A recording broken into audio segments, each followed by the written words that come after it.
Năm 2026, ẩm thực Việt bước vào một kỷ nguyên bứt phá. Và đây là thời điểm để một thế hệ đầu bếp mới xuất hiện. Top Chef Việt Nam 2026 trở lại với một sứ mệnh: tìm kiếm những đại sứ của ẩm thực Việt Nam, những đầu bếp đủ bản lĩnh, đưa hương vị quê hương lên bàn tiệc thế giới. 38 đầu bếp, 38 cá tính, 38 câu chuyện khác nhau, mỗi người mang theo một ngọn lửa. Đồng hành cùng hành trình này là những tên tuổi hàng đầu của ngành ẩm thực.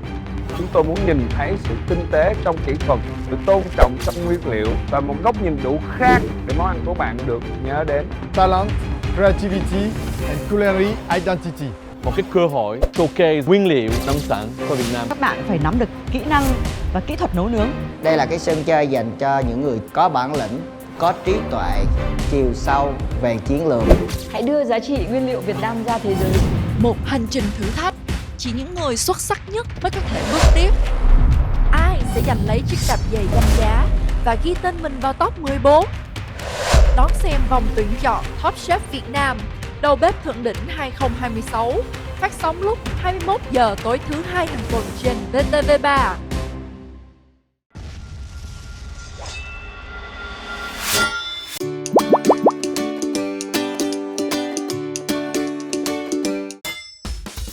Mình tên là Hoàng Huy, sinh và lớn lên ở thành phố Hồ Chí Minh. Mình ra nước ngoài định cư từ lúc mình 18 tuổi. Kỳ vọng của mình là đem những thứ mình học ở nước ngoài và đem ẩm thực Việt Nam mình khi mình làm bên đó đem về đây để chia sẻ với tất cả các bạn. Tôi tên là Triệu Quốc Thành, tôi từng có 8 năm kinh nghiệm làm việc trong bếp. Thế mạnh tôi là ẩm thực Á Đông đương đại và thổi hồn vào đó là những kỹ thuật nấu ăn hiện đại. Mình từng làm việc cho một cái nhà hàng Ý. Chí lý nấu ăn của tôi là không cần biết là nguyên vật liệu đó tồi tệ đến như thế nào. Mình cũng phải biến nó thành một bữa ăn ngon để nuôi dưỡng chính bản thân mình. Mình là Trần Nguyễn Thuận Thành, mình đang sinh sống tại thành phố Hồ Chí Minh. Mẹ là người đầu tiên phản đối mình đi theo con đường đầu bếp. Mẹ hiểu được cái sự vất vả của việc làm bếp và nghề dịch vụ. Khi mà mình lớn lên và mình xác định rõ đây thật sự là đam mê của mình, đây là con đường mà mình muốn theo đuổi, thì mình luôn cố gắng thuyết phục để chứng minh cho mẹ rằng đây là cái thật sự mình muốn làm. Tôi tên là Đoàn Kim Mai, đến từ Bình Dương, đến với Top Chef Việt Nam. Ngoài việc mình muốn thử thách giới hạn của bản thân, đối đầu với những đầu bếp giỏi nhất và để khẳng định một người phụ nữ Việt Nam vừa kinh doanh giỏi vừa nấu ăn đỉnh cao, mình muốn đưa ẩm thực Việt Nam đến với sân khấu ẩm thực quốc tế. Mình tên là Trần Thanh Lâm, mình đã có thời gian làm việc trong ngành bếp này cũng khoảng 17 đến 18 năm rồi. Thế mạnh của mình chuyên về bên Á Cao cấp. Lần đầu tiên mình đi thi cho một cái chương trình nấu quá lớn, cũng muốn có một cái sự đánh dấu trong cái tuổi nghề của mình. Và thứ hai là cái sự trải nghiệm khi đi đến với Top Chef. Tôi là Hà Triệu Năng, từng làm việc ở bên Macau cũng hơn 10 năm. Cái mục đích đi đến Top Chef thứ nhất là để coi mình đã đi đến đâu trong cái nghề bếp này. Thứ hai thì mình được học hỏi thêm từ những đầu bếp khác, đặc biệt là những đầu bếp trẻ. Thế mạnh của tôi là về Âu nhiều hơn. Cái nghề này rất là có ích, chăm sóc được cho gia đình, con cái, với lại cũng cần sự kiên trì. I am Chef Camilla Bailey from Denmark. So I lived in Vietnam now for 14 years and consider Vietnam home. And I have my business here, Matt Wine Bar and Eatery, and we're planning to expand and stay here for many more years. I rarely cook Vietnamese food. I eat Vietnamese food pretty much every day. Nothing better than starting a day with a bún bò or phở. Tôi là Đoàn Nhật Phong. Tôi đang làm việc và sinh sống tại thành phố Hồ Chí Minh. Tôi sử dụng kỹ thuật của Pháp, sự kỷ luật, cách nấu của Pháp cộng với những cái món ăn và những cái nguyên liệu và cảm xúc của Việt Nam để hình thành nên một cái món mới. Tôi muốn vẽ lại một câu chuyện về ẩm thực Việt Nam. Mình phải tôn trọng nguyên liệu. Thay vì mình góp nhặt những cái nguyên liệu thì hãy đi tìm nó, hiểu nó, cảm nhận nó, sống với nó và tạo ra nó.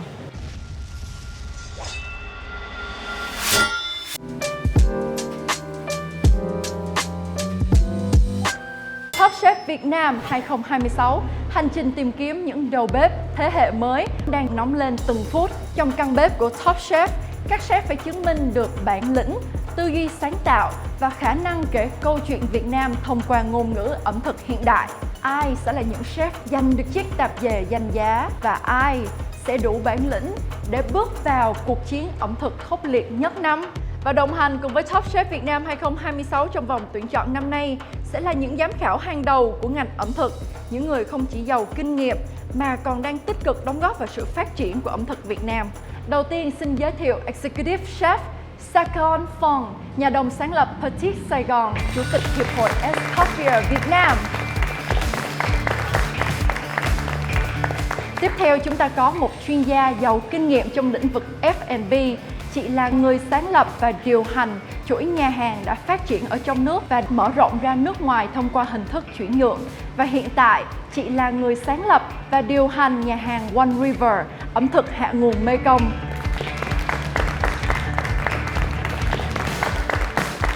Và vị giám khảo tiếp theo, một đại diện tiêu biểu cho tư duy phát triển nông sản Việt Nam theo chuẩn quốc tế, CEO Andros Việt Nam, thương hiệu hàng đầu trong lĩnh vực chế biến trái cây cao cấp từ nông sản tươi Việt Nam, anh Valentine Trần.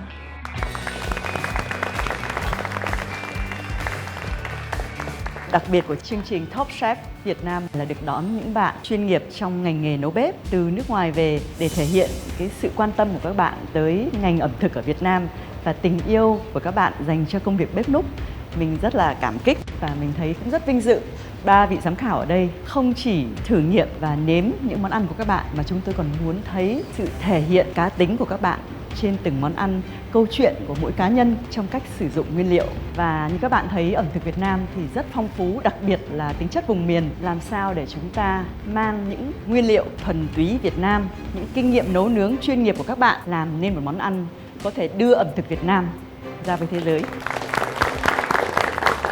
Giống như chị Kim Oanh vừa chia sẻ, một nguyện vọng rất lớn của giám khảo dành cho chương trình năm nay đó chính là mang ẩm thực Việt Nam vươn tầm quốc tế.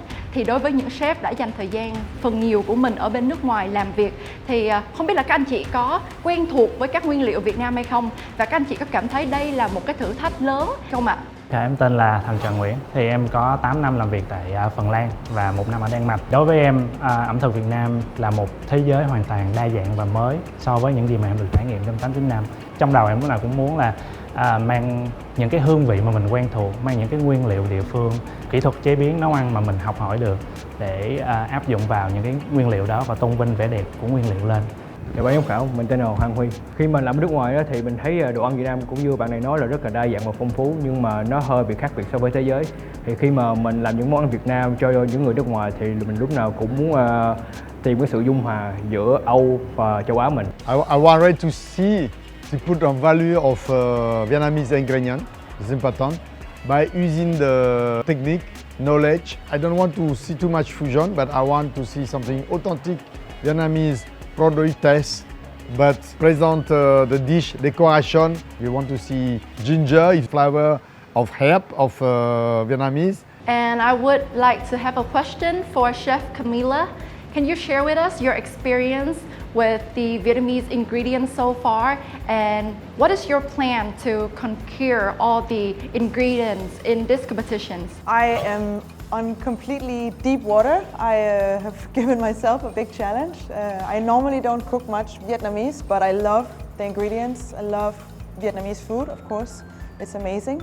So today is going to be the first time I will try and honor someone very dear to me by cooking some ingredients from her hometown, and hopefully I will elevate it with my technique of cooking. So I'm very excited. I eat Vietnamese food every day. That's good. Yeah. That is all about you are familiar with our So food you can culture. bring something different, you know, on the way that you will cook. I will try my best. Có mấy cái sếp là cũng không có quen với nguyên liệu Việt Nam. Cái này một cái cơ hội cho mấy cái sếp có cái cách xài nguyên liệu, có một cái cách nhìn rất là khác. That's all for them. If they don't pay attention, they don't try first, they don't thinking, they must to use properly on all aspects of the product. Đã quyết định bước vào cuộc thi Top Chef Việt Nam 2026 thì đều phải chuẩn bị một tinh thần rất quyết chiến và rất là chuyên nghiệp trên từng món ăn. Và xin mời ban giám khảo công bố đề thi của ngày hôm nay. Các chef phải thực hiện một món ăn có khả năng đại diện cho ẩm thực Việt Nam bước ra thế giới. Thời gian thi đấu của các chef 60 phút. The dish must have a characteristic of specific Vietnamese region, celebrated of a Vietnamese ingredient on general. Thì nó cũng căng thẳng đó. Mình cũng hơi rối, hơi lo lắng một xíu. Rất là áp lực, mình phải sử dụng hết tất cả những cái kinh nghiệm của mình để mình chọn một cái món mà mình cảm thấy là mình tâm đắc nhất. We have 4 criteria. The first one is technique, cooking. Make sure that you have the right cooking if you use meat. The second one is presentation. Make sure that your dish, when you introduce to us, is well present and nice for the customer. The third one is about the creativity and the modernity. You need to use ingredients from Vietnam, but also bring a touch of modernity from your background if you visit already abroad or you've worked overseas. And the last one, very important for us, is a Vietnamese identity. Use the Vietnamese raw material. Make sure that you connect what you learn from overseas, as I said, but also the roots, your province, for example, where you live in Vietnam.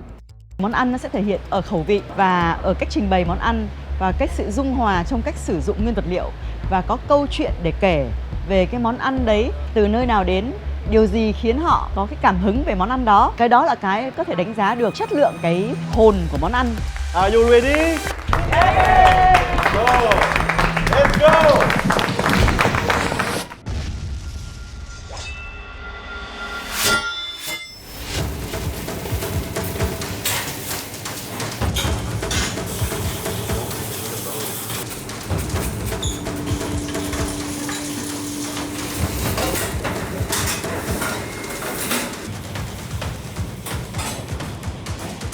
Nãy sinh cái ý tưởng là lẩu gà lá é.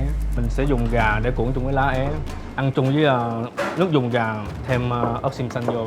Cái đó là nét đặc trưng, với lại bỏ thêm cái chút lá é của cái ngọn lá é. Ăn chung với nấm truffle. Cái bơ là để cho nó mà lát là sốt nó cho nó có độ sệt. Tự tin chắc cũng 80%. Chị lấy cảm hứng từ món canh chua của mẹ, nhưng mà làm theo phong cách của canh chua ở Đồng Tháp. Mình sẽ ăn cùng với cá bóp, thay cho những cái loại cá đồng thì mình sẽ dùng đường thốt nốt để tạo nên vị ngọt đặc trưng của miền Tây và ăn kèm với những loại rau đắng. Về cá, anh sẽ khia nó với muối và lá chanh để thịt cá nó săn chắc hơn trong khoảng hơn nửa tiếng. Sau đó anh sẽ trần cá trong một cái nước dùng gồm có là gừng và hành tây để cho thịt cá nó mềm mỏng và săn chắc nhất có thể. Cái kỹ thuật rất là phổ biến ở Phần Lan, ở Bắc Âu khi mà mình muối cá. Nó là một món quà dành cho mẹ vậy. Cục kỳ với lại nhum biển, với lại ở dưới em sẽ có một ít là làm từ tàu phớ của Việt Nam. We got the mashed potato. Okay. Yeah, and the chicken roll and the herb, Vietnam herb, and mix the mushroom. Which region you are? Hồ Chí Minh. Ho Chi Minh. Yes. Ho Chi Minh, you have global thing, huh? Yeah. So, okay, good. Yes. Em sẽ biến tấu những gánh hàng rong của mình, có nghĩa là em sử dụng những cái nguyên liệu nó có mặt ở khắp xung quanh mình và biến tấu thành một cái món ăn nó đặc biệt hơn. Tôi rất là kỳ vọng là cái sếp hôm nay cũng suy nghĩ, cũng có một cái ý tưởng nó đặc biệt, nó khác, không cái tiêu chí là creativity giống mình nói, modernity nó rất là quan trọng. Đừng có làm mấy cái món khó quá. Giống như ta nói một lần nữa, mình phải ưu tiên cái vị, ưu tiên cái nguyên liệu. Lúc mình ăn mấy cái món là nó rất là simple, mà cái vị nó rất là ngon. Cái nguyên liệu chính của các bạn là gì?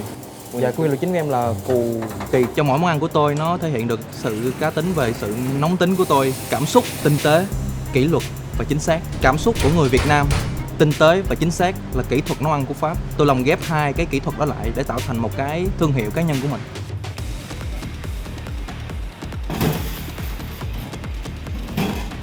Đây là lần đầu tiên mình đi thi cuộc thi này và cái khu bếp ở bên này thì mình cũng rất là lạ.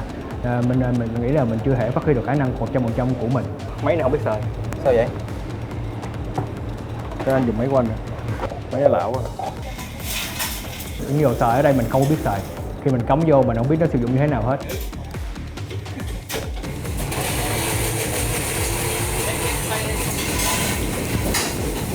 Mình mất hết 5 phút để mình tìm hiểu sao là làm sao để làm được cái máy.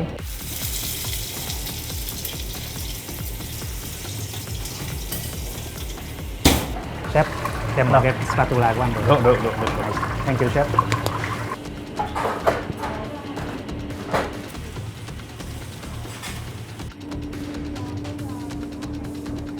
Chip Mai đang làm món bánh canh tôm bột gạo sắc nước cốt dừa nên Chip Mai đang trộn bột như thế này để hơi Chip Mai sẽ sắc bột. Lúc nào tôi cũng muốn giữ nguyên hương vị, nguyên liệu của ẩm thực địa phương nhưng mà nâng tầm lên theo hướng fusion Á Âu và fine dining để đưa cái ẩm thực Việt Nam trở thành một cái ẩm thực đương đại trên sân khấu ẩm thực quốc tế. I think it's a challenge because I really want to respect the ingredients, but I also want to make it my own. I'm here to have some fun, so I hope it's going to be fun. I know it will. Hôm nay mình sẽ làm món bánh đập, nhưng bên trong nó sẽ có là ốc hương xào lá é với tôm. Món ăn miền Trung đa phần nó sẽ rất là mặn và rất là nhiều nước chấm đi kèm. Cũng giống như là món bánh đập Hội An nó sẽ có mắm nêm hoặc là nước mắm. Tôi kết hợp hai thứ lại với nhau trên một đĩa ăn. Mình bắt đầu vào nghề bếp thì mình chỉ muốn là có một cái mức thu nhập để mà mình trang trải, để mà mình có cái cuộc sống nó ổn định hơn chút xíu. Được cái may mắn cọ sát với lại các anh chị bếp mà thời đó thì mình cảm thấy là mình nhìn cái cách mà mấy anh xóc chảo nè, mấy anh cắt thái nè, tự nhiên bắt đầu mình chăm chú mình nhìn, bắt đầu từ đó nó hình thành một cái đam mê là từ lúc nào không hay luôn, và mình bắt đầu là chinh phục cái nghề bếp này. Cái kỹ thuật khó nhất là khi pha bột với lại trứng làm thành một cái sợi mì. Nó phải mất một thời gian cũng phải tối thiểu nhanh nhất cũng phải 10 đến 15 phút. The traditional rice cake. From Bayan? Yes. It's just outside you got the crispy, inside they got the ướp, which is the rye batter, and then we steam it. Okay. Normally we don't have the filling, but today we make the filling like the ravioli. So inside we stuff the ribbons and the corn with the mushroom for absorb all the water, and then the special is the lá é.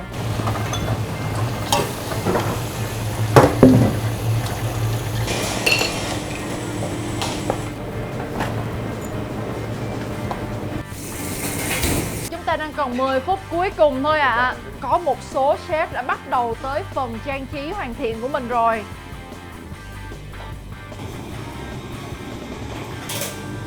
Các chef ơi, chỉ còn 10 phút nữa thôi, chúng ta hãy khẩn trương lên để hoàn thành phần thi của mình đi ạ.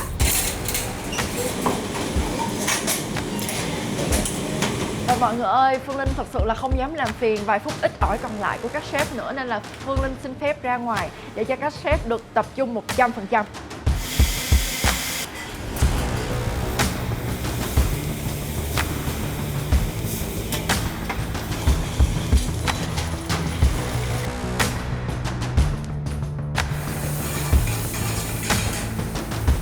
Mười, 9, 8, 7, 6, 5, 4, 3, 2, 1. Hết giờ. Yay! Congratulations! Và bây giờ chúng ta sẽ bước tới phần tiếp theo, đó là phần chấm nếm đến từ ban giám khảo.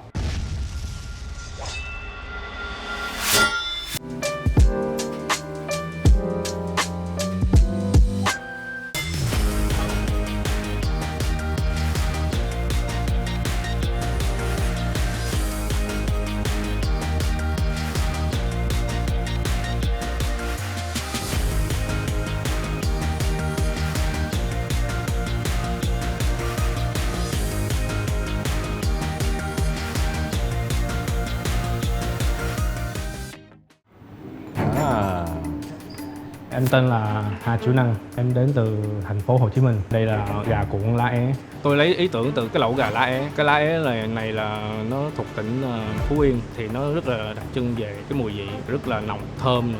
Cũng là một loại thuốc bồi bổ sức khỏe, với lại là nó có hỗ trợ tiêu hóa. Cái sốt này là tôi làm từ nước dùng gà cô đặc lại với ớt xiêm xanh, nấu cho nó dạng sệt lại, sau đó ăn dùng với gà.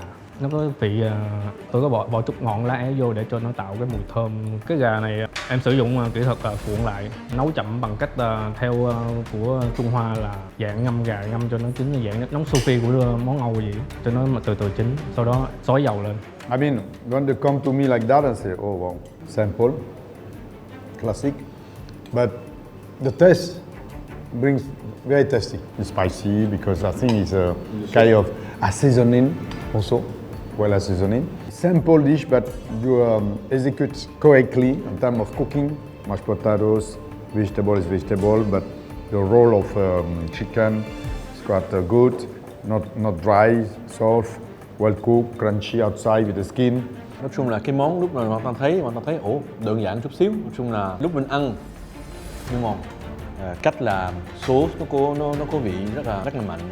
Với mình thì nhìn nó hơi bị tây quá. Có chút thất vọng, về đây mới có 1 năm mà chưa tìm hiểu về những cái trang trí món Việt. Đây là cái gì đấy, ớt xiêm đúng không? Ớt xiêm xăng em lấy làm nấu sốt để giống như là để ăn chung với gà. Cái sốt có lẽ là hơi ít á. Món này là ăn dạng khô. Cảm ơn sếp. Và nếu một lần nữa mà ta thấy là an toàn chút xíu. Cảm ơn sếp nhiều. Ok. Cảm ơn. Cảm ơn. Tôi cảm giác là thành công, chưa vô thi, tâm trí rất là nặng. Ăn cơm cũng ăn không vô nữa. Thi xong rồi mới biết đói, đã hoàn thành bài là còn là rất là vui, với lại tâm trạng rất là nhẹ nhàng. Đây là những cái món ăn lấy ý tưởng từ tuổi thơ của em. Ba mẹ tôi đi làm cũng khá là xa, thì tôi chủ yếu là sống với bà. Thì bà sẽ dẫn tôi đi học, thì đi ngang qua cái gánh hàng rong và bà tôi sẽ cho tôi được ăn những cái tô bánh canh. Rồi lúc mà tôi về, tôi và bà tôi thì cũng sẽ ngồi lại với nhau trên gánh hàng rong đó, nhưng mà lại là một cái món khác, đó là một món tàu phớ. Lấy từ hai cái ý tưởng đó cộng với sự trải nghiệm của em biến tấu một cách nó cụ thể hơn là em sử dụng những cái nguyên liệu của Hạ Long, nơi em đã từng làm việc và từng sinh sống ở đó. Trong cái món ăn của em sử dụng bề Hạ Long, nhum biển Hạ Long và cù kỳ Hạ Long. Cù kỳ là một cái loại cua rất là đặc trưng của vùng đất Quảng Ninh và cụ thể là Hạ Long. Tới Hạ Long mình thấy bất cứ nơi nào cũng sẽ bán cù kỳ. Ở dưới của mình là một cái lớp tàu phớ nhẹ, thì em sử dụng một cái biến thể nó hay hơn và nó hiện đại hơn để phù hợp với cái món ăn đó. Lớp ở trên là một cái bánh canh bột sắt là em tự homemade luôn, thì kết hợp tất cả mọi thứ lại trong cái nước stock của em. Thì em sẽ sử dụng, em xào cái vỏ cù kỳ của mình lên. Em sử dụng là technique French cuisine và Vietnamese flavor. I'm very impressed. Level of the candidate before now, very impressed on that. The soup is very nice flavor. You can see the taste of the crab, the broth also combined with the flan you have here. A lot of flavor on that. Dạ, cảm ơn. Cái technique của bạn nấu theo phong cách châu Âu, dạ, đúng. Nhưng mà bạn pha một chút Nhật trong này ha. Cái đậu hũ thường thì người Việt Nam cũng rất là thân quen, một cái sự hòa hợp rất là thú vị. Nhật này, Pháp, Hà Long và Việt Nam. Theo cách nấu và Việt Nam. Dạ. Hơi tiếc một tí là cái vị nó có vẻ nó hơi nhạt. Không, nó hơi không thấy nhạt. Nó có vẻ hơi nó không thiếu có muối đồng một ý, chút không? Không. Hay là tại vì em là người vùng biển? I don't know, maybe a little bit spicy, a little bit just you can add, or you can add, yes, you are right. Có thể là một chút muối hay một chút nước mắm hay một chút ớt chẳng hạn, để cho mình ăn xong cái mình nhớ. Idea is very good, presentation, but we need to be more gourmet. It's Yes. not enough gourmet for me. Gourmet is with fatty little bit. You know, it's He had the, you know, the bit Japanese. Em chia sẻ thêm là em sẽ không sử dụng bất cứ cái gia vị nào hết. Có nghĩa là độ mặn từ cù kỳ và độ ngọt từ bề. Không có muối ở trong này không? Không có muối. Món ăn nó sẽ không được phân tích là đúng hay là sai, nó chỉ được phân tích với 2 yếu tố là phù hợp hoặc là không phù hợp. Nhưng mà kỹ thuật nấu của bạn phải đúng. Cái việc ngon hay không ngon á là không phải người đầu bếp quyết định, mà là khách hàng của người đầu bếp quyết định. Về cái flavor mặn ngọt ở trong cái câu chuyện món ăn của tôi thì câu chuyện nó rất là bình thường. Xin chào. Hôm nay em giới thiệu món chả cá lạ phộng fusion cho các bạn. Chả cá lộng thường thì mình sử dụng cá lăng, nhưng mà đối với người nước ngoài thì chả cá lăng thì có thể nó hơi bị khô hoặc có mùi chút, thì em quyết định chọn món cá là cá halibut, nghĩa là hoặc là gọi là cá đơn. Thì cá halibut nó có mùi thanh, nó không có bị quá mặn. Khi mà em đổ thực đơn ở nước ngoài em gọi là hương vị lã vọng, thì em sử dụng cái hương vị của những cái nguyên liệu để làm cái chả cá lã vọng đó để làm cái nền tảng cho cái sốt của em. Cái món sốt này dùng mắm tôm và nước mắm y chang Việt Nam, nhưng mà nó hòa quyện thành cái sốt bơ của Pháp. Mình hay tìm tòi và học hỏi những cái gọi là nguyên tử hóa học, thì thấy sự kết hợp với bơ và mắm tôm nó rất là hài hòa với nhau. Nếu mà mình làm đúng cách nó sẽ giảm được cái độ mặn và độ hôi của mắm tôm. I think fusion is not Shaka Lavan. If I remember when each time I go to Hanoi, I never miss Shaka Lavan because I love Shaka Lavan. Now it's more authentic, but the sauce, the sweetness of sauce, give me a little bit, I'm not convinced on the sauce. I think I between more flour, more herb, more dill, more chive, I don't know. Yeah. This is a Shaka Lavan. It's more flour than it's too flat presentation. Có lẽ là bạn chiên cá với lửa hơi lớn. Khi bạn cắt cái miếng cá là mình thấy nó vỡ ra, nó bị nóng quá nhanh và nó bị khô bên trong. Chưa cần ăn nữa, mình nhìn mình thấy cảm giác rồi. Khi mà chiên xong á thì nó vừa tới mà để lên lâu quá và với lại thời gian thì nó không chuẩn á, thì cái đó là đều không thể tránh khỏi được.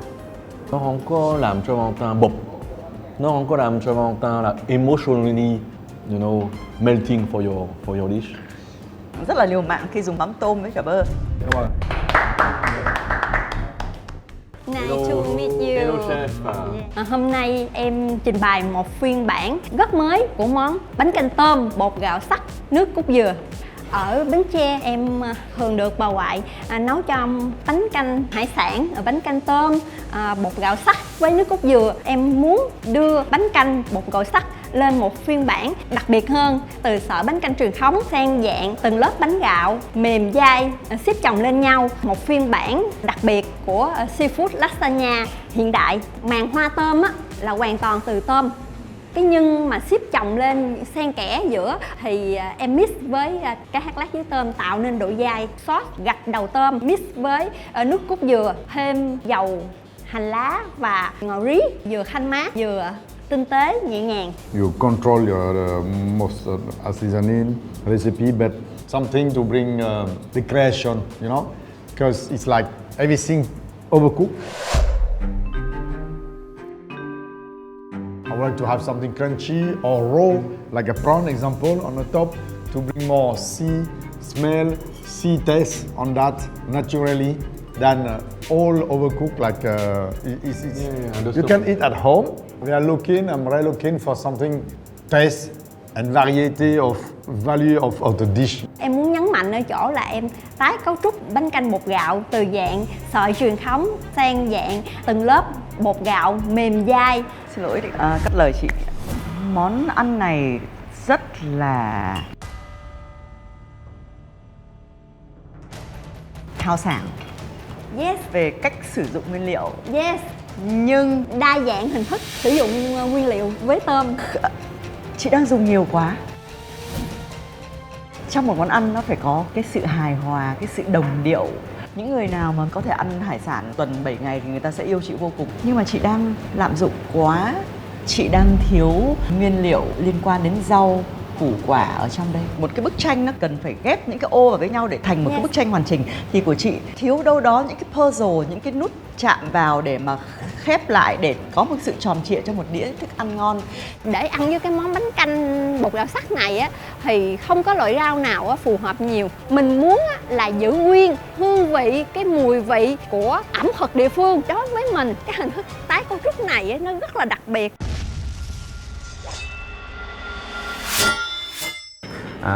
Em tên là Trần Thành Lâm. Thì công việc của em làm bếp cái này là cũng đã được 18 năm. Ngoại thì cũng là một cái người nội trợ rất là giỏi trong gia đình. Thì được phụ ngoại làm những cái bữa cơm gia đình. Tự nhiên mình thắp lên cái sự đam mê và cái nghề bếp.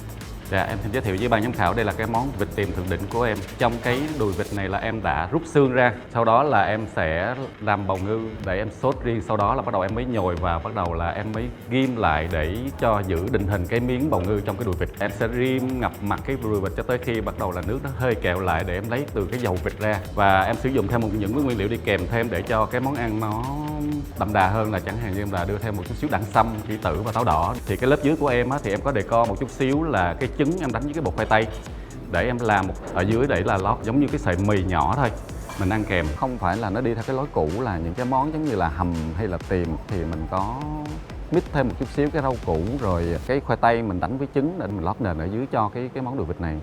Ta thấy nó có rất là nhiều sản phẩm ở trong cái dĩa. Dạ. Nó có là vịt, có hải sản, có cà rốt, có cải, nói chung là rất là nhiều. Có trứng, có pate, cái này là gì nữa? Cái đó là đẳng sâm á. That's why mình cũng bị lộn xộn chút xíu. You put everything together, but I think it's too much. It's too much. Không thấy cái sự gắn kết về mặt văn hóa của ẩm thực Việt Nam trong món ăn này. Chef muốn thể hiện hơi nhiều quá trong một đĩa thức ăn, thành ra làm nó hơi bị lạc đề. Quá chăm chút về cái món ăn và mình cũng hay để cho món ăn nó hoàn hảo quá, nên đâm ra là nó hơi bị lố tay về cái vấn đề mà sắp xếp trong một cái đĩa món ăn nó quá nhiều cái chi tiết. Dạ em xin chào ban giám khảo. Hôm nay em muốn mang tới câu chuyện về một món ăn của miền Trung, đó là món bánh đập Hội An. Tôi chọn sử dụng nguyên liệu miền Trung bởi vì thời gian qua miền Trung đã nhiều trận lũ, bão ảnh hưởng rất là nhiều. Tôi muốn tạo một món ăn dân dã của miền Trung để cho quốc tế biết đến, để tăng thêm sự phát triển trong ngành nông sản Việt Nam cũng như là vấn đề về du lịch của miền Trung. Dưới phần bánh tráng chiên giòn là lớp tôm carpaccio. Em sous vide ở nhiệt độ 60 độ C trong vòng 20 giây. Tôm thì sẽ cuộn lấy phần bánh nước, nhưng bên trong sẽ có ốc hương và tôm sú xào cùng với lại lá é miền Trung, và đặc biệt đó là phần nấm để tạo độ ẩm cho món ăn. Cái phần trắng trắng đó em sử dụng là mắm nêm của miền Trung ta, nhưng mà mắm nêm này mình nhũ hóa bằng trứng và dầu, cân bằng lại bằng dứa mực và nước giấm. Bên cạnh nó có thêm là cái phơm mình làm từ ớt xiêm xanh, cũng là của miền Trung ta. Và cuối cùng là mình sẽ ăn kèm với lại nước mắm beurre noisette, và mình nấu cùng với lại là đường thốt nốt. Beurre noisette là một loại bơ được nấu để có hương thơm cho cái món sauce của mình. Sau cùng là mình cho bơ để monte cái bơ vào, rồi mình cho nước cốt tắc. Tại sao chef lại dùng nguyên liệu từ ốc? Nước ngoài du lịch tới thì họ sẽ tìm kiếm là ốc là cái đầu tiên. Với em thì thịt, gia cầm với lại cá thì các chef sẽ dùng nhiều. Em lựa chọn mạo hiểm là em sử dụng hải sản. The sauce is very tasty, huh? Definitely you add more sauce, more seasoning, bring more flavor on this dish. I'm sure can be something different on taste.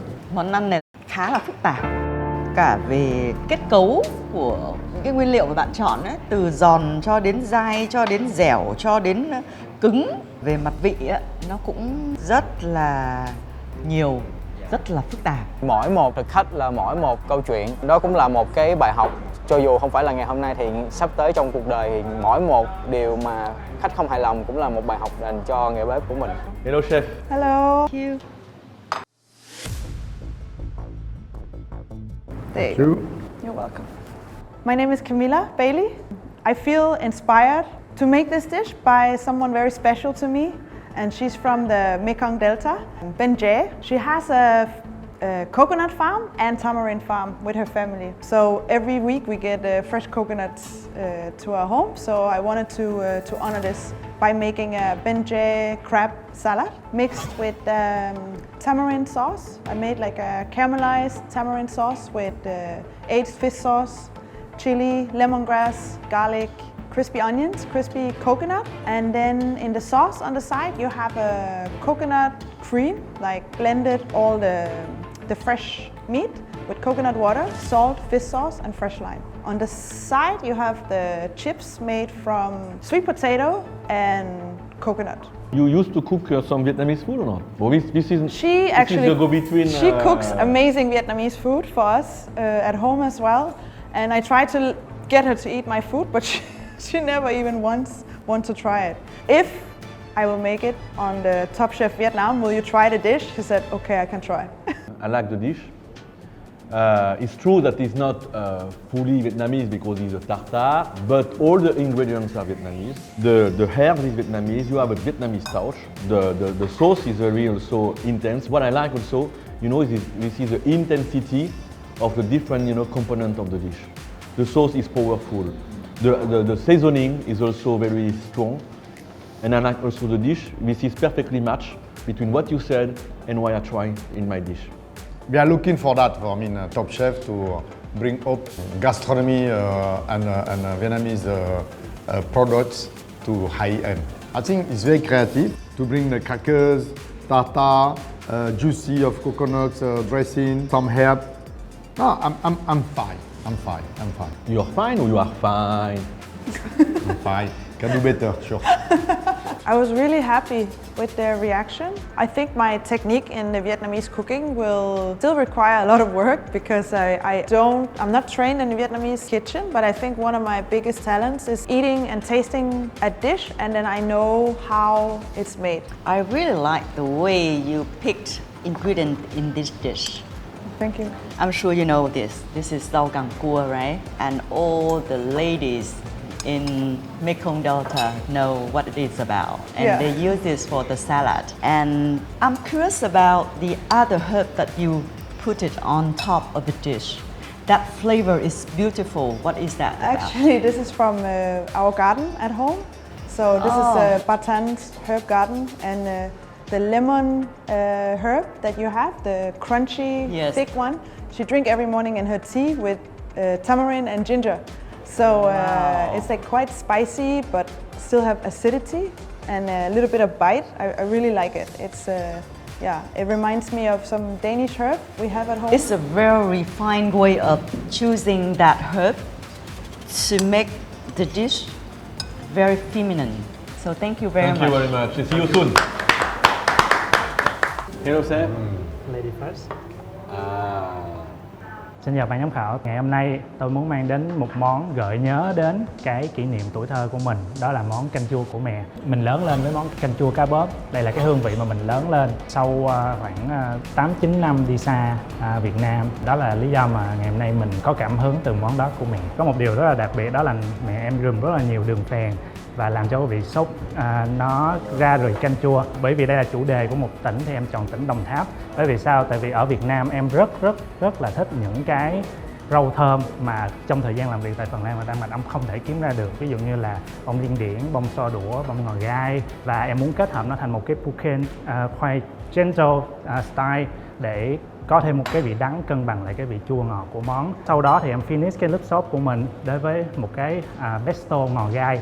Thì cái pesto ngò gai này em pha một chút mật ong, hành, tỏi để làm dậy lên một cái hương vị ngọt dịu dàng. Bạn làm cái pesto từ lá ngò gai này xuất sắc. Đây không phải là một món fusion, đây là một món tuyệt ngon.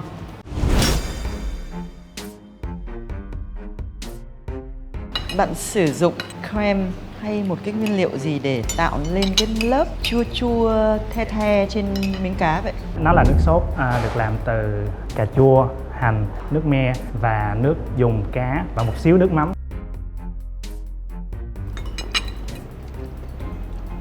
Bạn ơi, lúc mình thấy cái vị mình không có nghĩ được là một cái canh chua. Đúng cái vị của cái canh chua của mẹ nấu ở nhà. Yeah, it's very subtle, you know, very subtle. You feel the taste of the sauce is a little bit sweetness of pineapple tree, you know? Pineapple, tomato, you feel, no? Tomato is the cobia fish is well cooked, not overcooked. Right temperature.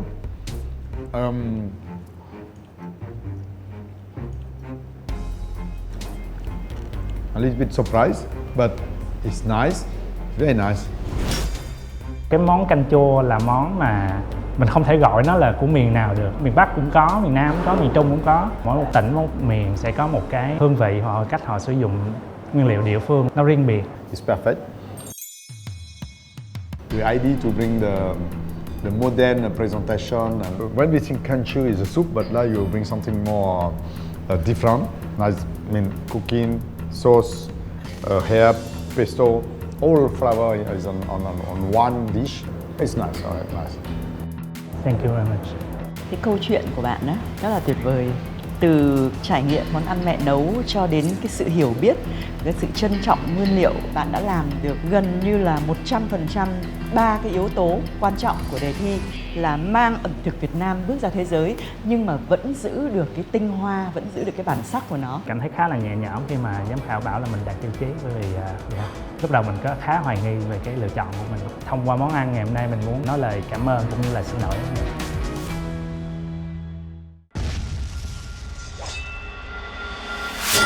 Vậy là 60 phút căng thẳng trong căn bếp của Top Chef Việt Nam 2026 vừa khép lại.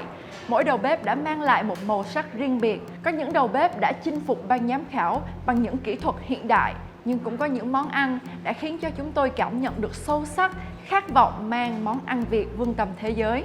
Và không chỉ là nấu ăn, các bạn đã dùng món ăn để nói lên khát vọng của mình. Không biết là cảm xúc của các chef ở đây hiện giờ cảm thấy như thế nào ạ? Khi mà được ban giám khảo nhận xét thì tôi ngộ ra chân lý, nhưng mà cái món của tôi nó phải như vậy, nó không thể nào thêm vô cái thành phần gì khác nữa. Tôi cũng suy nghĩ kỹ lắm rồi. Có một cái hình thức là tôi sẽ chọn một cái tỉnh khác với những cái món ăn đặc trưng khác thôi, chứ với cái món của tôi thì nó như vậy mới là hoàn hảo. Trong lúc thi đấu có thể là mình vội quá, mình quá đói bụng hay sao á, mình cảm thấy nó quá ngon rồi, quá hài lòng rồi, nhưng mà sau khi test lại một lần cuối cùng thì mình khẳng định là đối với mình tác phẩm như vậy là quá hoàn hảo. Mình nghĩ là mình có thể làm tốt hơn, nhưng mà mình cảm thấy hài lòng bởi vì mình thực hiện hóa được cái vision của mình trên dĩa và vừa đủ, không thiếu không dư, cho nên mình cảm thấy khá hài lòng. Điều quan trọng là ngày hôm nay mình chiến thắng bản thân mình. Tôi rất vinh dự và gửi lời cảm ơn chân thành tới 8 chef có mặt ở đây hôm nay đã cho chúng tôi những trải nghiệm vô cùng thú vị. Ta chuẩn bị tinh thần cho phần công bố kết quả. Và Phương Linh xin mời nhóm đầu tiên bao gồm 3 chef bước lên phía trước. Chef Thuận Thành, Chef Hoàng Huy và Chef Kim Mai. Xin mời 3 anh chị bước lên phía trước để nghe lời nhận xét ạ. Ok, sorry. Nó không phải là kết quả cuối cùng. Chưa công bố. Lúc nãy khi mà thử món ăn của chef Thuận Thành thì mình cũng đã nói cảm nhận của mình rồi. Có một cái cảm nhận thứ hai về chef, biết là mình cũng có thể làm được tốt hơn, nhưng mà món ăn đó thì vừa với mình rồi. Đối với em thì mỗi món ăn em làm ra trong cuộc thi này đều là cái mình dành hết tâm huyết, và mình luôn muốn làm ra được cái phiên bản tốt nhất mà mình mường tượng trong đầu. Cả 3 giám khảo chúng tôi đều rất là thích, và đặc biệt cái câu chuyện mà bạn chia sẻ về tình cảm và những sự hỗ trợ của mẹ trong cái quyết định tham gia vào Top Chef Việt Nam. Tôi muốn nói một lần nữa rằng món đấy là món bạn làm một cảm quan về màu sắc rất đẹp. Cho cái món của bạn là Văn Thanh thấy là cái phần vị nó rất là ngon. Cá là Văn Thanh nhớ là cái recipe của bạn là cũng rất là đặc sản của Việt Nam. Mình cũng nói chuyện với ban giám khảo là nó an toàn quá, nó không có take risk đủ. Cái này là cái phần là Văn Thanh là nghĩ ban giám khảo cũng chia sẻ. Thì không có gì tiếc nuối hết. Mình cũng rất là bình tĩnh, tại mình chỉ vô đây coi mấy bạn này như thế nào, và mình chỉ học hỏi thêm thôi. Hello. Hello. Miss Kimai, I like your character. This is important. You need to be strong character as a woman in the kitchen. As some say, when we taste your food, it's very tasty. It's good. I can eat every day. This food. But I would like to say to you, we are Top Chef Vietnam, and we just want to push in on limited as higher on terms of creation, presentation, flavor, spice you use, and this is important for we are here for that actually. So yes, you want to keep your recipe, I mean your idea to keep traditional, and you say yes, this is I am very proof on that.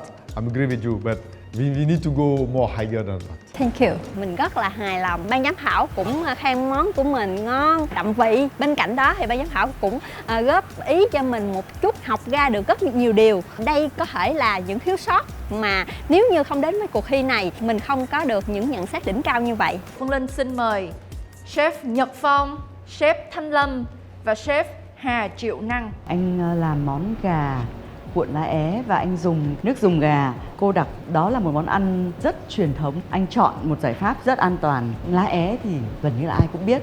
Thì cái yếu tố sáng tạo của món ăn của anh nó bị hạn chế đi rất nhiều. Chưa kể là nguyên liệu anh sử dụng cho món đó cũng không có điểm nhấn những cái nguyên liệu gì mới mẻ cả. Nếu anh tham gia những cuộc thi chuyên nghiệp như Top Chef, bắt buộc anh vượt ra khỏi cái khả năng an toàn của anh. It was, I mean, as some say, I like your presentation, very traditional porcelain on that. The crab with a little bit flan inside, you drop your broth inside, it's very tasty. This is what I like it. Keep very traditional, but very fine presentation, small touch on that. This is, yeah, it was. And the taste, wow, but it's good. You try to elevate the noodle soup to another step. It's quite complicated, you know, to present something with a noodle soup or with pho or with something to balance on that. We have crunchy, soft, liquid inside, flavor. I think is quite interesting. We love it. Yeah, we love it. We need to be clear and we love it. And very traditional. Bước vào cái cuộc thi này chỉ mong muốn là cố gắng từng ngày, từng mục tiêu một để mình vượt qua nó. Chef Lam ơi, nói chung là cái món của chef nhiều sản phẩm quá, thấy là nó lộn xộn quá. Mình ăn là mình không biết mình ăn cái gì. Mình thấy là chef là rất là cố gắng làm cho mình có một cái phần sáng tạo mới, mà nó bị lộn xộn quá. Mình đi đến được cái mức nào đó mình cảm thấy là mình vui là được, và mình cảm thấy mình tự hào về bản thân mình là được. Xin cảm ơn lời nhận xét rất là chân thành của ban giám khảo. Hai chef còn lại đó là Chef Quốc Thành và Chef Camilla. I already share what I think about your dish. This is a very good dish. We can feel that you spend a lot of time in Vietnam. We can see immediately the two main ingredients that you choose, the crab and the coconut. And when we eat, it's very easy in the mouth, and we can feel immediately that you know very well the country. We need to see more your understanding of the Vietnamese culture, the Vietnamese food, the Vietnamese dish. But to be honest, we are very happy with your dish. Thank you. Xin cảm ơn anh Valentine Trần rất nhiều ạ. Phương Linh xin mời Chef Sakan dành lời nhận xét cho Chef Quốc Thành. I will not check step carefully on the layer you have. You have 2 layers of a steam cake, let's say the bánh cuốn. It was very complex and mixed on ingredient, some herb, snail from middle of Vietnam. You are living in Saigon, Cholon, and to bring something far is not real. Vietnam is your hometown, is your home, I can say. But Ho Chi Minh is the south, is completely different when you go to the north, and to try to combine that, quite creative. And as some say, yes, this dish, I'm sure we can do better and much better.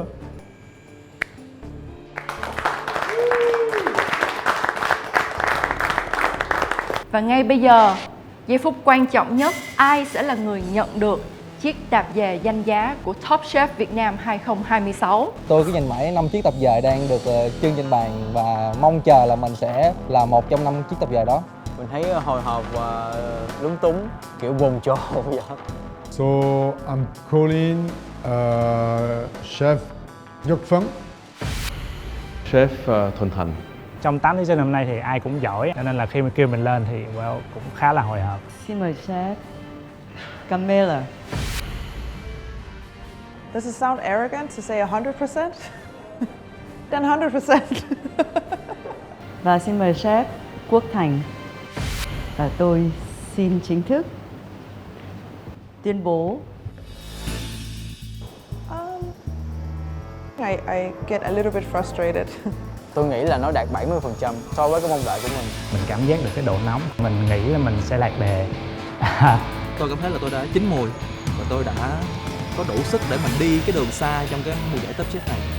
4 người trước mặt tôi xứng đáng nhận được tạp dề vào Top Chef Việt Nam 2026. Chúc mừng các bạn. For 4 of you who are in. Xin mời ban giám khảo trao tạp dề cho các vị chef được lọt vào vòng trong ạ. Mr. Kanchu. Oh, thank you. Love your story.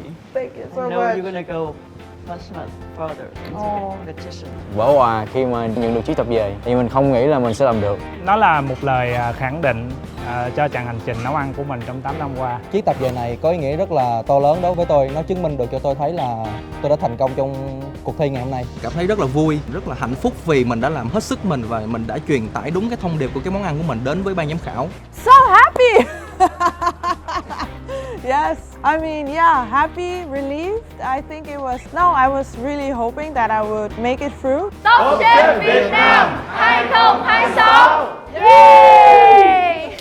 Những chiếc tạp dề đầu tiên đã có chủ, nhưng cuộc cạnh tranh tại Top Chef Việt Nam 2026 chỉ vừa mới bắt đầu. Phía trước còn rất nhiều những thử thách khốc liệt hơn và những áp lực lớn hơn mà chỉ bản lĩnh thật sự mới có thể giúp các chef đi tiếp. Xin chào và hẹn gặp lại quý vị khán giả vào lúc 21 giờ vào tối thứ Hai hàng tuần trên kênh VTV3.